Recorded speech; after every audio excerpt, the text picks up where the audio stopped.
Listen to this lying clown, brothers and sisters. This is Suleiman Raheem here. Listen to this clown. After years, after every news organization on the planet has been reporting for weeks that America is preparing for war with Iran, that a war with Iran is imminent. Now here comes Master or Minstrel FARRAKHAN. Breaking news. Oh, watch out. We're at war now. We're at war. And they're going to attack Iran. And God told Farrakhan this years ago. What a bunch of clowns over there. He doesn't know the difference between reporting and prophecy. Even Ray Charles can see this coming, and now all of a sudden they see it. But he can't explain why his beloved Saudi Arabia is on the other side of this thing. See, he doesn't know, have no idea. So just listen to these clowns. Just a bunch of clowns. And clowns always end up, after their big laugh, crying. Sad. Hold on, brothers and sisters. It's really sad.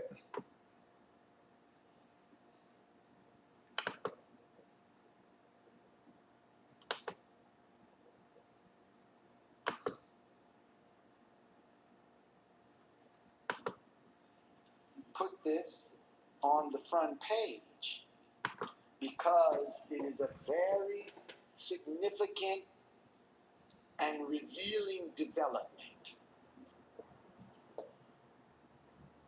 We said a couple of weeks ago from the minister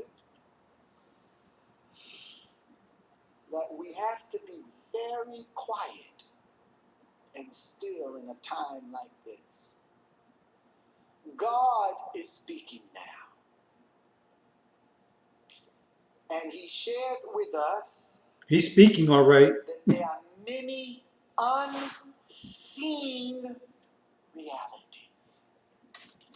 There are many unfolding, unseen realities that can take us by surprise. Not unseen by us, by you. See, it makes you less alert. The clowns. And you're not aware of things that are unseen, that are manifesting. So this paper focuses on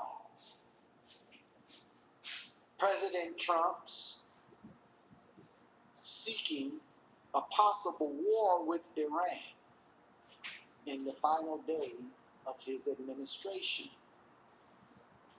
And in the article written by Brother Michael Muhammad, thank you, he writes that an unholy alliance of the United States, Israel, and Saudi Arabia is helping to stoke fears that President Trump may well be planning a war or a military strike against Iran in his last days in office. And while these fears have been covered in some alternative and international media, the New York Times reported on a recent meeting with generals where President Trump asked for options on bombing an Iranian nuclear facility. According to the Times, brothers and sisters, President Trump asked senior advisors in an Oval Office meeting on the 12th of November whether he had options to take action against Iran's leading nuclear site in coming days. The meeting occurred after international inspectors reported an increase in the country's stockpile of nuclear material that that was called insignificant, but U.S. officials claim the contrary. And Iran has insisted that its nuclear program is peaceful, while Mr. Trump pulled the U.S. out of an international agreement with Iran, which allowed for monitoring in exchange for easing crippling sanctions. The withdrawal of that agreement leaves America to exercise at their discretion whatever they choose to do against Iran.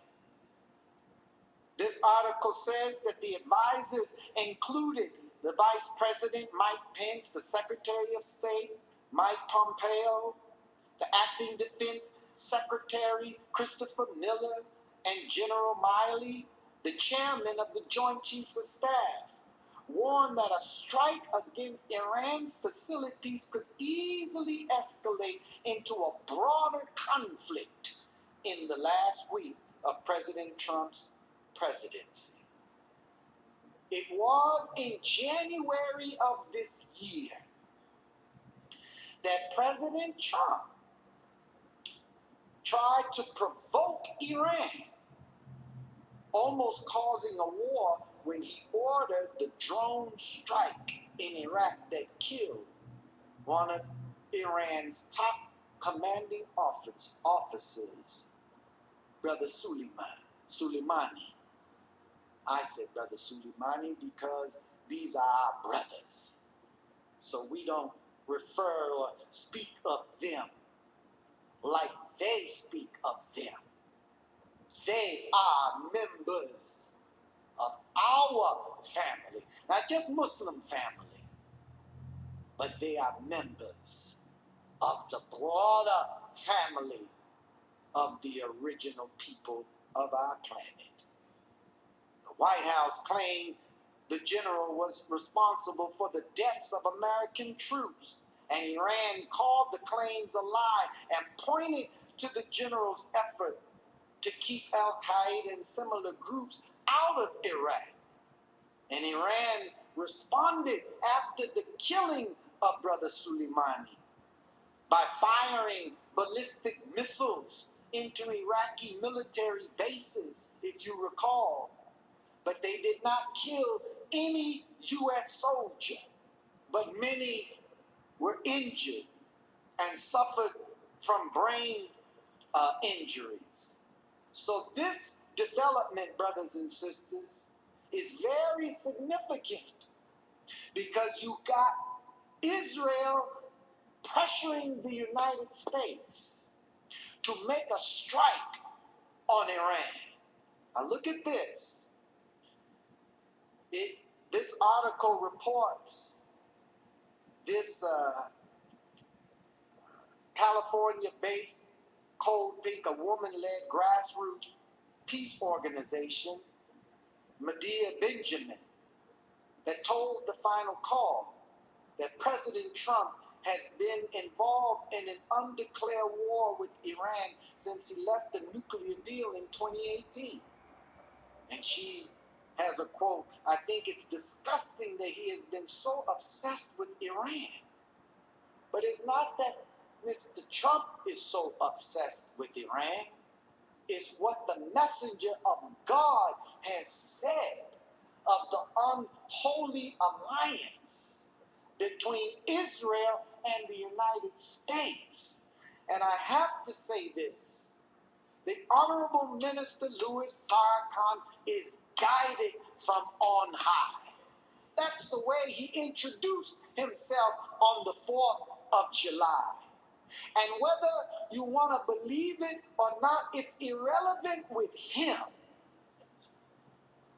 that his vision-like experience on the 17th of September, 1985, where he was taken up into the wheel-like object over our head and heard the voice of the Honorable Elijah Muhammad.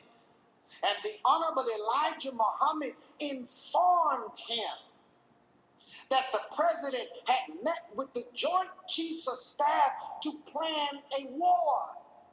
And the Honorable Elijah Muhammad told the minister to make known their plans, to hold a press conference and tell them, you got it from me, Elijah Muhammad on the wheel. Now, some of us may say, oh, the minister had a dream. You know, he loves his teacher. Of course he loves his teacher. And when someone passes away that you love and were intimately connected with, we have dreams of our loved ones. I have dreams of my mother. But my mother isn't telling me about things that are happening in present time. So you can say that it was one of those romance dreams. But if Elijah Muhammad made him aware of a development that was taking place in real time, then the real-time circumstance bears witness to the real-time man that he, in fact, is alive. If what he told the Honorable Minister Louis Farrakhan did not happen, then we can say that Elijah Muhammad is dead. But the fact is, Brother Farrakhan heard from his teacher, and what his teacher told him all came into reality. The president then was Reagan, and Reagan met with his Joint Chiefs of Staff in early September of the same year, days earlier than the minister's experience on the 17th, not after. But I think it was the 6th of September. Excuse my passion. But we are not dealing with a man that speaks to us from dreams.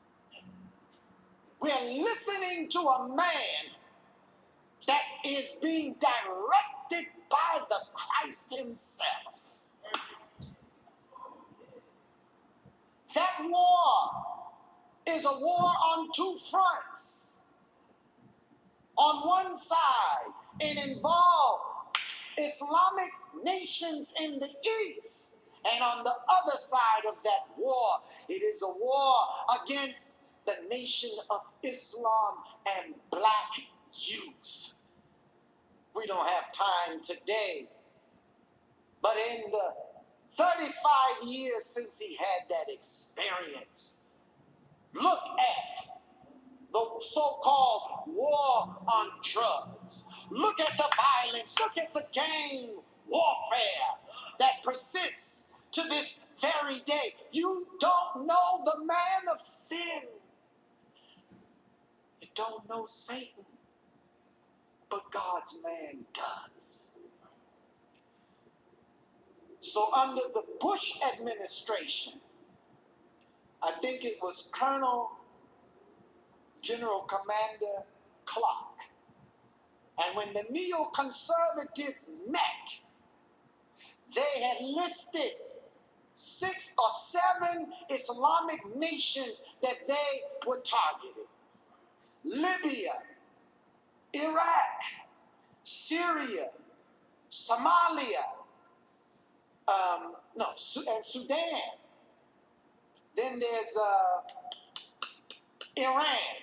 Iran is the last. Libya, I hope I listed them. I'm kind of rushing, which is not good with something that is so serious. So I'm going to take a pause because this is so serious as a development that this could be the precursor to a war that could unfold in the next few days. Brothers and sisters, we're in a very critical time. Iran is the last Islamic nation on their list. And in this article, they talk about how America has tried to provoke Iran. And if it were not for Iran's restraint after the killing of their general, Soleimani, war could have broke out earlier this year. So it was just reported this week that the Prime Minister Benjamin Netanyahu paid a visit to Saudi Arabia and met with the prince. They are looking at a way to strike or provoke Iran into war. This article, you need to read it. And it breaks down the meetings that have taken place. And what is very revealing is that, according to this article, it's raising what the question that is being asked with increasing urgency in both Washington and Israeli military intelligence circles, as U.S. Secretary of State Mike Pompeo embarks on a 7-nation trip centered on Israel and the Arab Gulf oil monarchies, which comprise the anti-Iranian axis cultivated by the Trump administration. He wrote on November the 14th, on the eve of the visit by Pompeo, who answered a U.S. reporter's question this week by saying there would be a smooth transition in the second Trump administration. Israel's 2 major English language dailies reported in the Jerusalem Post and the Haaretz led their digital editions with the threat of a war against Iran.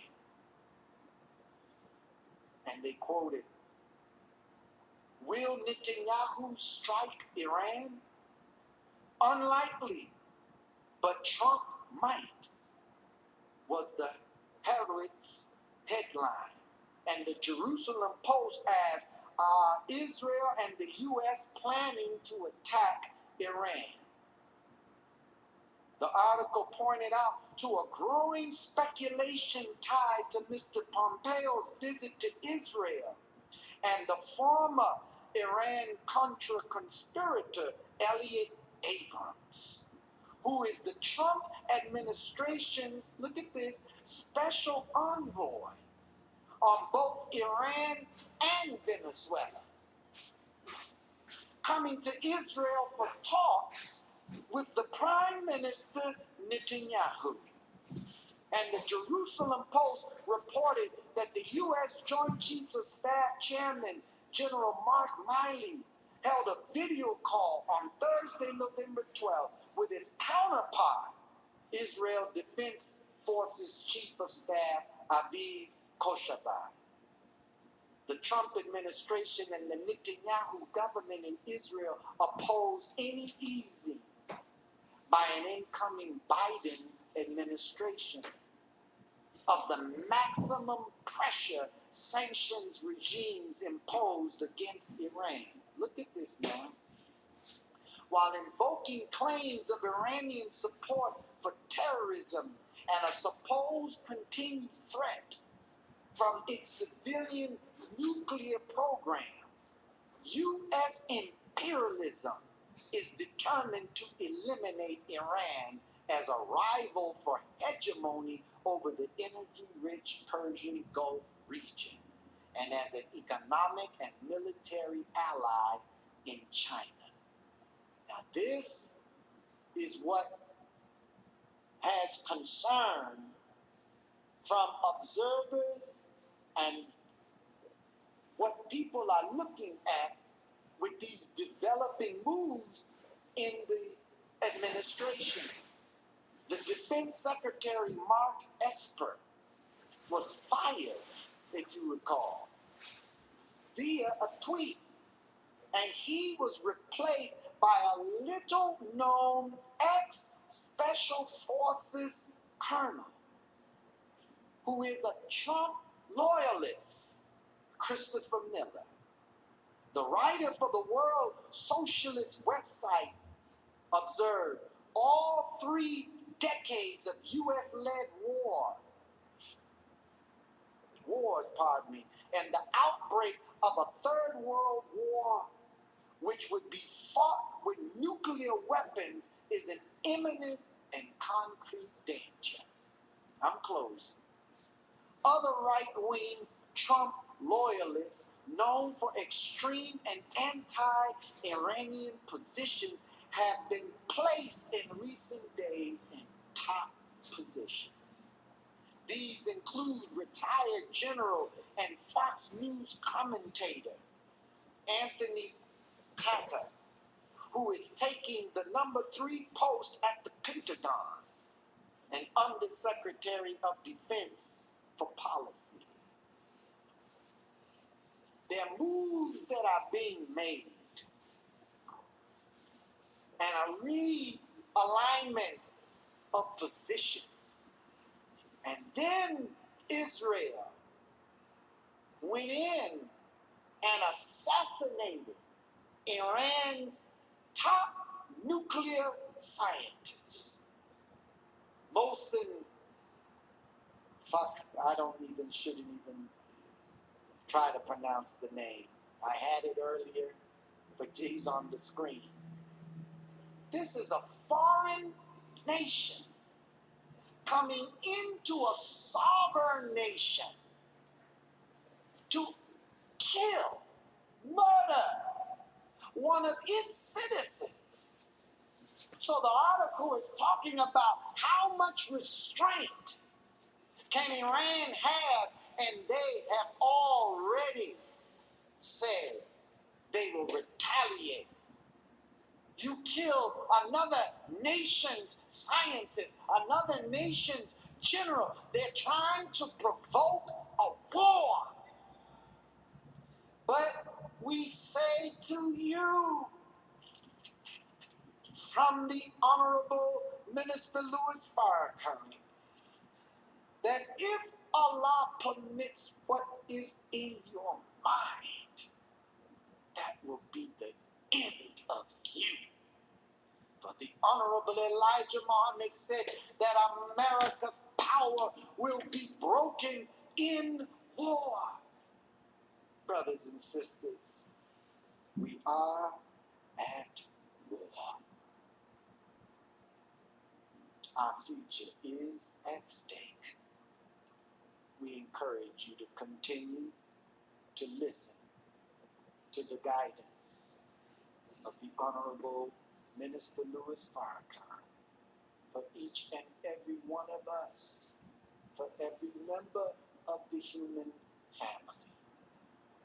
Allah willing, we'll come back next week and continue our subject. We are at war. How strong is our foundation? Can we survive? Thank you for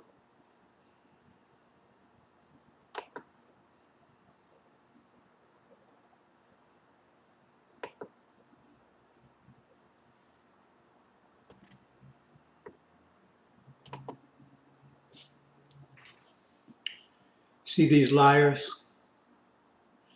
Nothing he said you could not find in any newspaper all week long for the last 2 weeks. No privacy. Anyone can see it, but now it's so obvious. Now, like Farrakhan's been prophesizing this. Never mentioned it before. Notice they said, is Trump preparing for war with Iran? Is? Question mark? There's no question mark on prophecy. Prophecy is a statement, not a question. dumbass. They sick people, and they're going to pay for the price. I told you, as time gets closer, they're going to start stealing and robbing. What I've been saying all the time. I've been saying this all year. Anyone been paying attention, I've been saying it's not just all year. I've been saying for years, this war is going to take place. For years. And I've been saying this year is going to take place this year. This is the year that it will take place. I've been saying all year long. And as it get closer, I've been telling you it's even imminent. It's going to happen any time. And not only that, I tell you how it's going to end. Well, it's going to be America's end. Right? They don't tell you what's going to happen to America as a result of this. No, it's going to start World War III. What's going to happen is will America win the war over there? They don't tell you that. What will happen to false Israel? Don't tell you that. What's happened to the dragon? They don't even know who the dragon is, right? What's going to happen to Saudi Arabia that's on the side of America? They don't mention that because they have no idea. Everything they said you can get out of the newspaper. Everything shows their lies. Like it says, all before me were thieves and liars. Not talking about the prophets before that. They weren't thieves and liars. Talking about right now. Anyone who's been paying attention to these presentations know been very specific about this all year long. Longer than actually.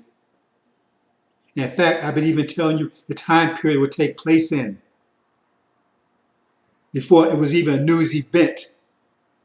I said it would take place between September and the first day of December, the first day of winter, 21st of December. I said it take place those months, October, November, up to the 21st of December. They're very specific about that. Before they was reporting on the news. Before the election took place. So these clowns, it's not going to work. They see it happening now, so they won't be on top of it. That's what FARRAKHAN always does. Oh, yeah, maybe I should act like you prophesying something. It's reporting. Everybody's reporting it. And you talk generalities because you don't know any specifics. You say no more than what the newspaper says. You don't have no idea how it's going to end, how long it's going to take. How long this war is going to take once it starts? Who's going to be the victor? What's going to happen to the Middle East as a result of it? You don't say nothing about that. Nothing. Because you don't know. Because you're a liar. You're all liars.